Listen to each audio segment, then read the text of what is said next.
All right. Well, hello, church family. It's Pastor Justin here with my good friend and fellow pastor from Ohio, Donathan Stubbs. Don, how you doing, brother? I'm good, buddy. I'm doing well. Hope you guys are doing well, and I'm praying for you guys. Appreciate that. It's been a Awesome. crazy season already with Corona, Phew. and man, I'll tell you how are things going down there with you and this is a sister church of ours. For those of you who don't know, Yeah. they're called the Branch now. They got a new cool name. We're thinking about copying that. We're gonna be like the well, here it'd probably be like the pine tree or something. I don't know what All right. figure something out. That's awesome.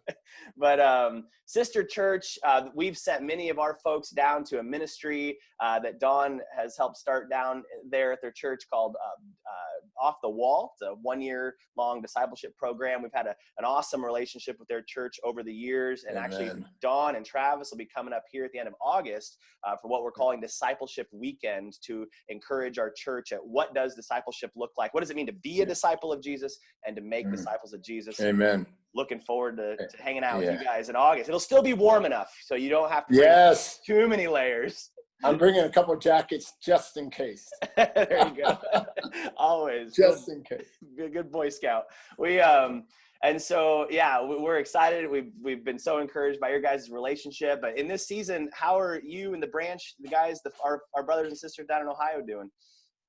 Well, it's been interesting, and we've had a lot of restrictions, so we are just now starting to reopen, and we just have so many people on so many different sides from a vantage point, and just trying to walk through that graciously.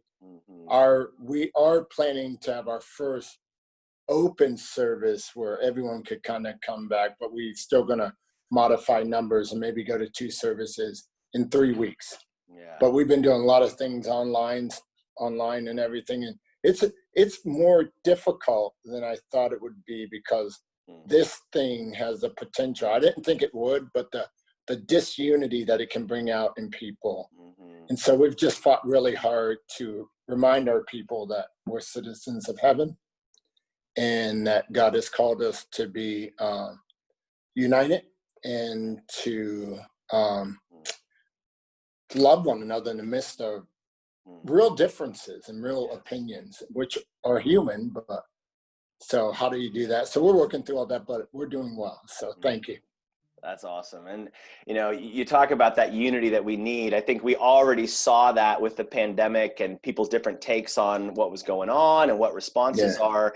And then I think in some ways it was a forest of dry twigs. And, a match got thrown in there in the video of George Floyd and his death. And we've seen just our nation just in flames now, and somewhat literally.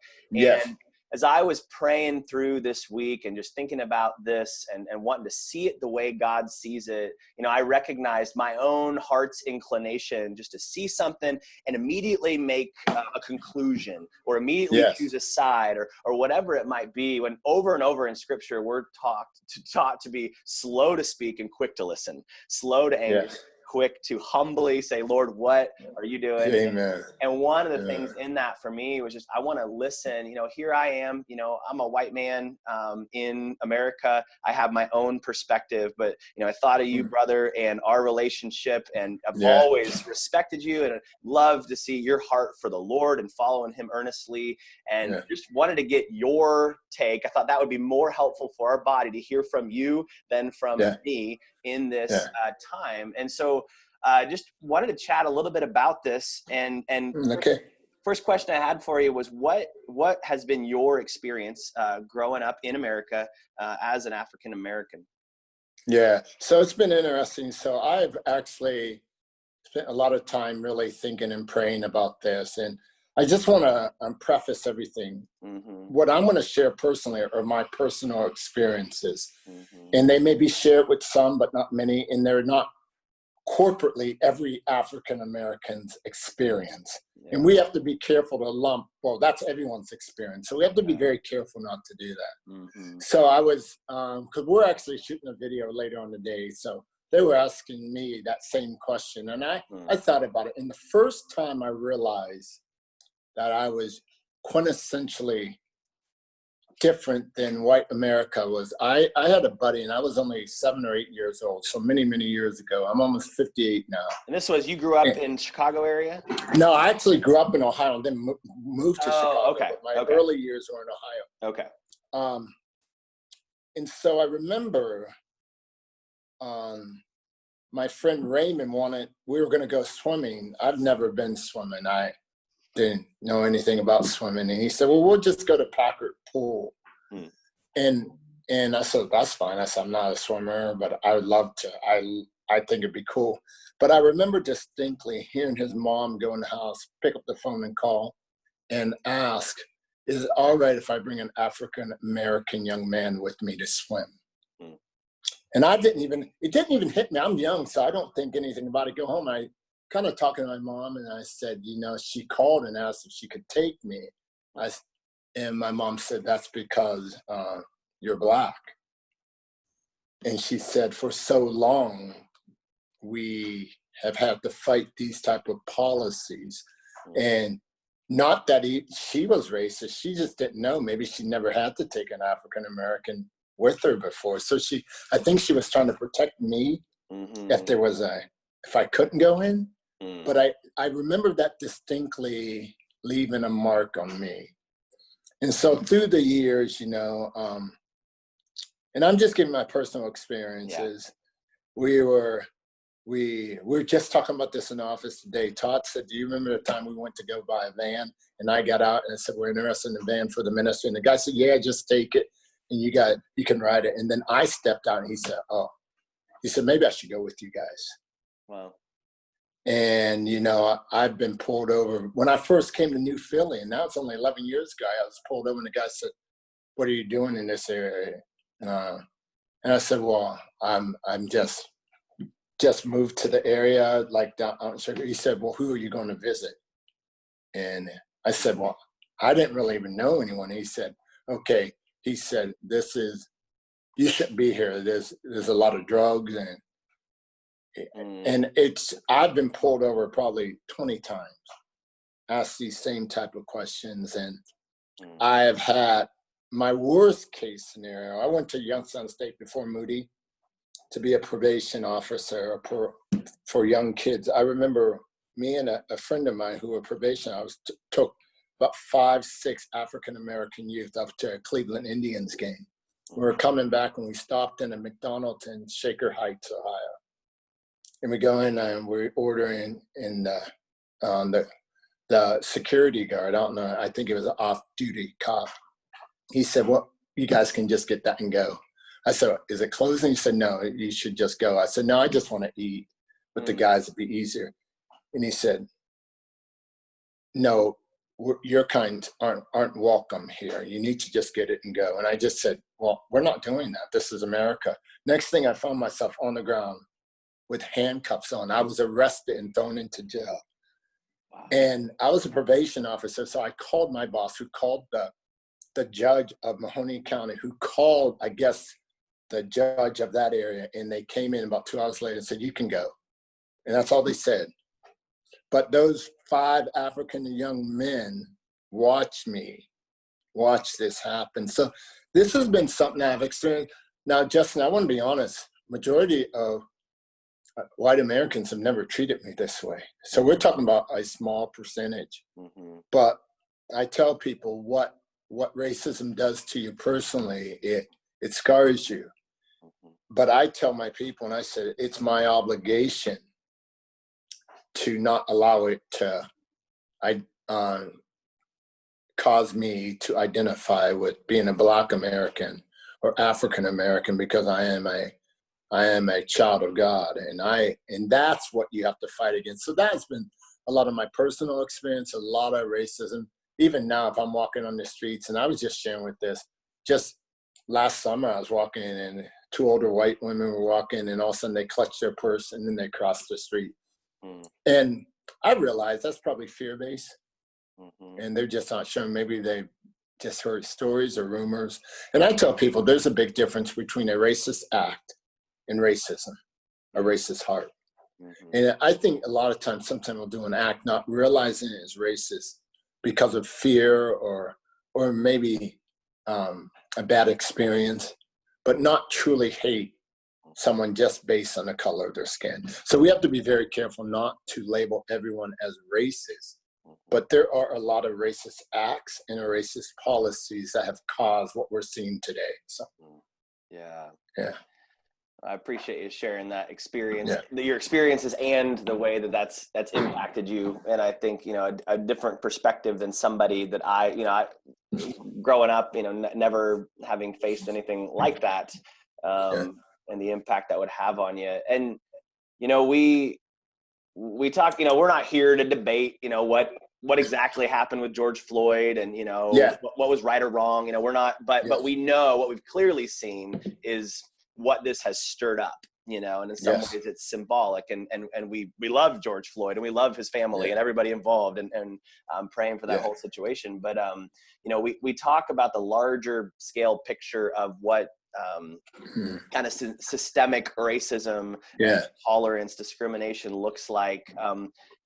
What is your perspective on that? How do we think about that as believers?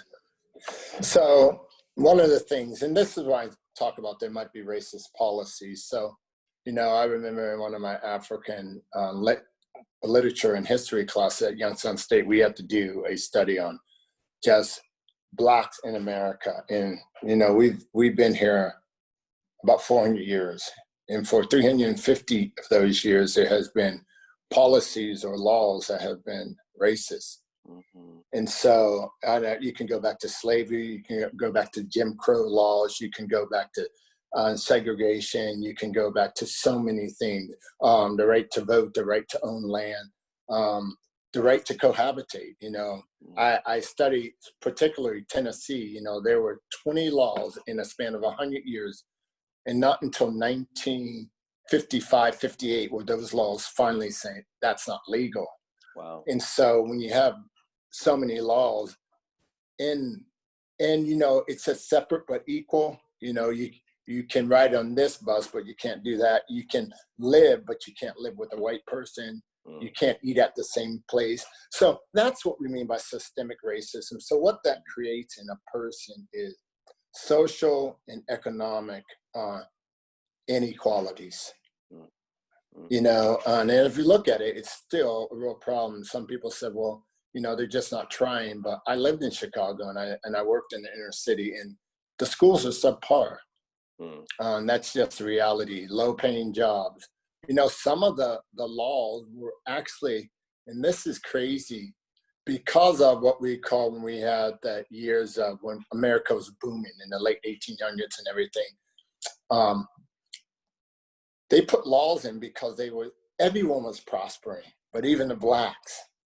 So they said, wait, that's not good. So let's put laws so they can't be politicians. They can't be in places of authority and everything. And so what happens after that, it creates this inequality and socially and economically. And then if you don't put other laws in place to give people greater opportunities, it's hard not to be affected by those. So systemic racism. And for me personally, I remember very distinctly growing up when African-American young girls were straightening their hair so they wouldn't look too African-American. I remember reading about slavery, and if you were a light-skinned Negro, you might have the opportunity to work in a home. But if you were dark-skinned, you got the worst jobs and often were the worst treated. So not only is there economic inequality and social, then it creates identity inequality in you. I remember there was a phase in the late 70s when African-American, Michael Jackson even, 80s, tried to lighten his skin so he wasn't so dark. And so just that kind of thing, that's what happens out of that. And then you have these inequalities, and people don't understand. It's hard to get ahead in those situations. It's hard if welfare is a better option for you than going to work.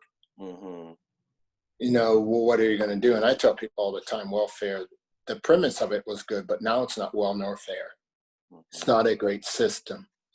And it kind of keeps people locked into depending on others instead of, I have all the opportunities to get ahead. I have a good education. Everything's equal. So I'm really going to fight hard. So, yeah. And it's not all white America's fault.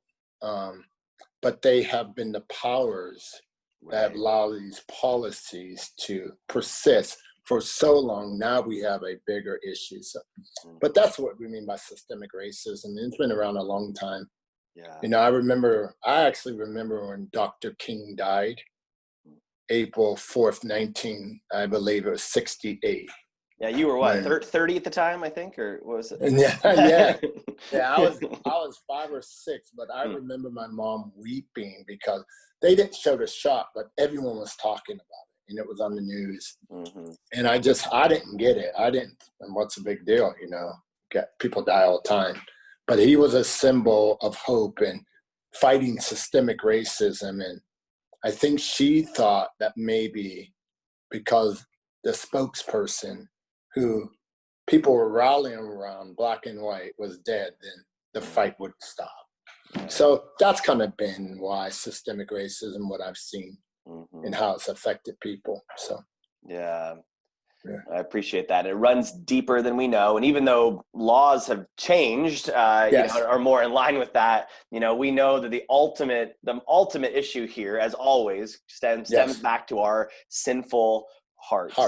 You know, and we will find any reason, whether it's racial, whether it's economic, whether it's, you know, the team I like versus the sports team you like. You know, we're going to find reasons to separate and put myself on the inside and yourself on the outside. This is one way we're seeing this continue to play out in our nation. And so as believers, you know, we have the debates about, you know, well, people who feel like, you know, we're not just social justice warriors, we're just preaching the gospel, but we see clearly, I mean, there is a call to defend the defenseless, to bring peace on earth. And so, you know, as we think about this from a believer's perspective, and what does God, you know, because the question we should always be asking is, how does God see this? What's God's heart in this? What does he tell us in his word that we ought to do?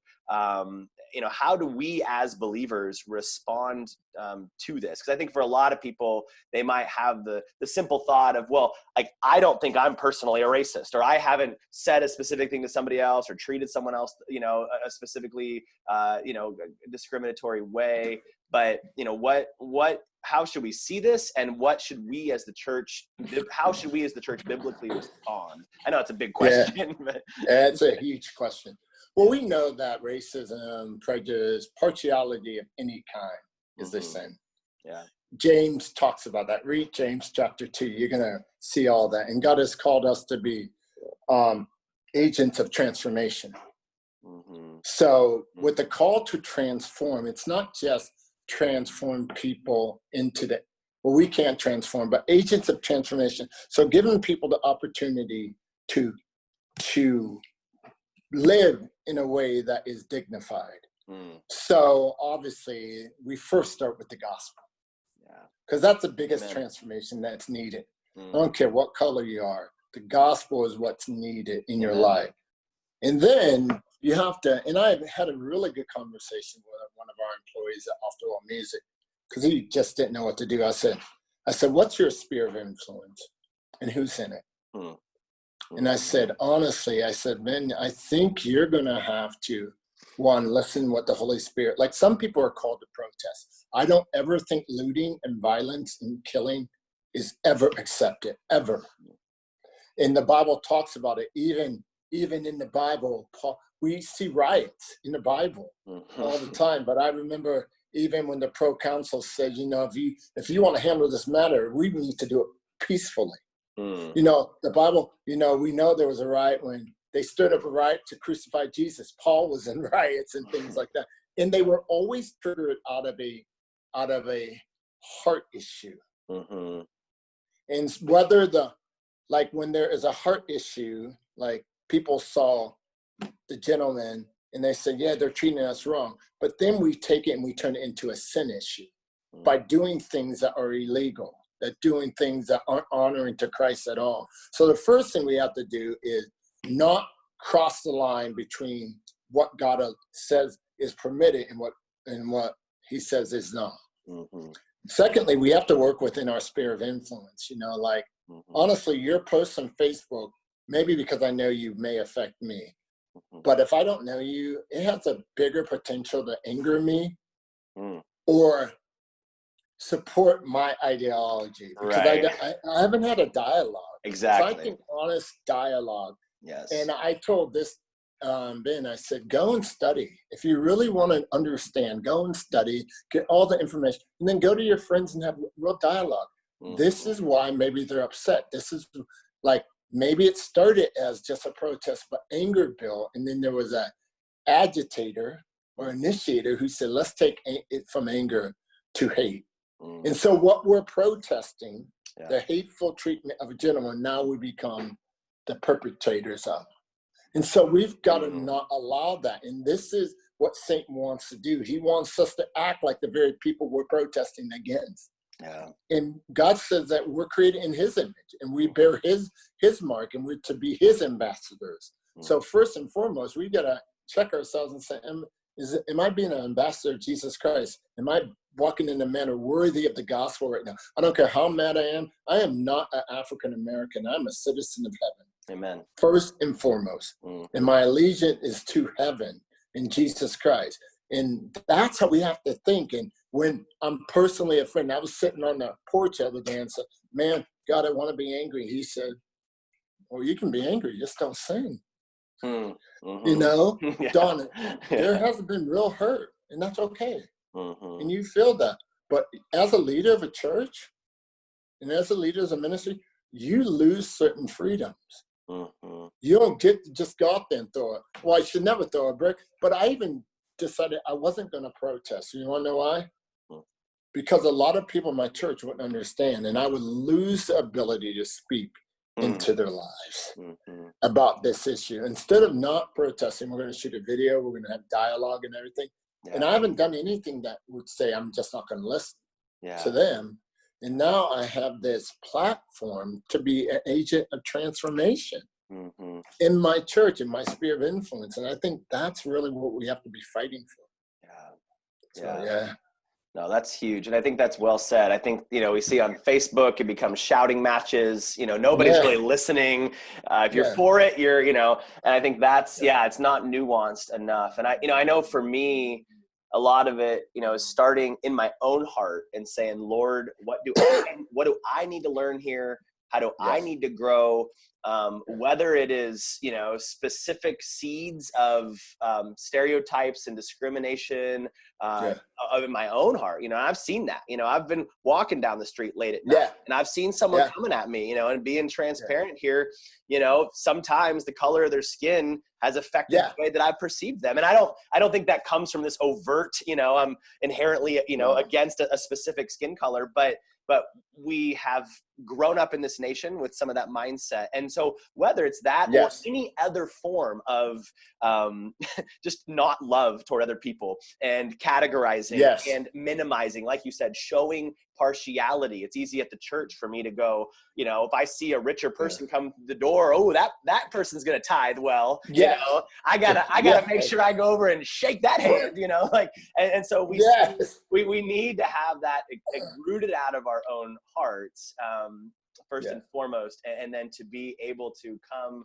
to others, because the solution here, whether it's police officers, whether it is us responding, the solution is we need to make disciples, to turn people's hearts to Jesus, to be able to be the kind of people and therefore the kind of society we're called to be. Yeah. And I don't think people understand that transformation. When you think about transformation, this God-given change that he does in us, everyone who is a child of God needs to understand that that's the only way true change ever comes to any society. Like God has appointed all authority, and all authority is appointed by God. So just a blatant violation of authority, you put yourself in a sinful in disagreement with God. So that's why looting and shooting and that's all wrong. I don't care how angry you are. When you cross that line, you have now made yourself in disagreement with the creator of the universe. So we can't do that. But I love how you said it. Honestly, what's in my heart? Like, we all have some little bit of fear that now may cause us to do a racist act. Like you said, walking. Well, I'm sure there's been times I myself probably have done the same thing. I've been so ingrained in white culture. If I see 10 guys coming with hoods up, I don't care if they're white or black. I'm crossing. Some of that is just for safety. It's not racist at all. We're just not sure. Yes. But that's where we check our heart. God, am I categorizing them based on their skin, or am I just fearful? And do I need to, am I just being wise? Do I need to maybe take an action for safety? There's so many things going on. And that's why I said, be very careful to start labeling people just because of one act. I had a Zoom with our youth last night, and one girl said, well, how can you tell the difference? I said, you will know if someone's racist by the span of their actions, not by one-time act. If they're constantly saying things, if they're constantly doing things, if they're belittling other people or talking about whole groups of people, stereotyping, and this is a consistent pattern, you could probably say, okay, that guy has a racist heart, or that girl. But if it's a one-time acting, we all have done them. And so let's be gracious in that. Now, some carry much greater consequences. And then the action needs to be more hard. And that's probably what we've seen with those police officers. Now, we may not convict them, but they have to have a harder response because someone died in their care. I love the cops. I think 99.9% of them are really good. But in this case, that man on the ground became subhuman to that gentleman. And you have to take a stand. It's just like abortion. We'll picket someone saying, no, and you can't kill the baby. Well, you can't kill.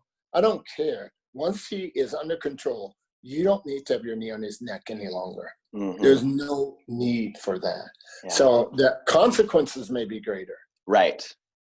For that one-time act. But it still might just be a one-time act. But it doesn't lessen sometimes the consequences because God is a just God. And your consequences will play out sometime. And He's going to allow you. Sometimes He's gracious and He covers all of that. And sometimes said, no, you're going to feel this one. You're going to feel this. And He might be trying to do something in that guy's heart. And that's what we can't forget. Exactly. If those officers don't know the Lord, well, they need Christ. That's the only thing that's going to change your heart. Jail won't change your heart. Christ will. So that's how I look at it. Amen. Man, it's good. Well, Don, it's an encouragement as always to get together with you, to hear your heart. And I appreciate you sharing that, not just with me, but with our people. I think you're so right. We are each individuals, and as we go forward in this, remembering each person is a person. They're complicated. We want to hear their story. And like you said earlier, you're sharing your experience, your take on this. And we know, everybody's going to, and we have state troopers, policemen in our church, and it's been wanting to come to them too. And how is this affecting you?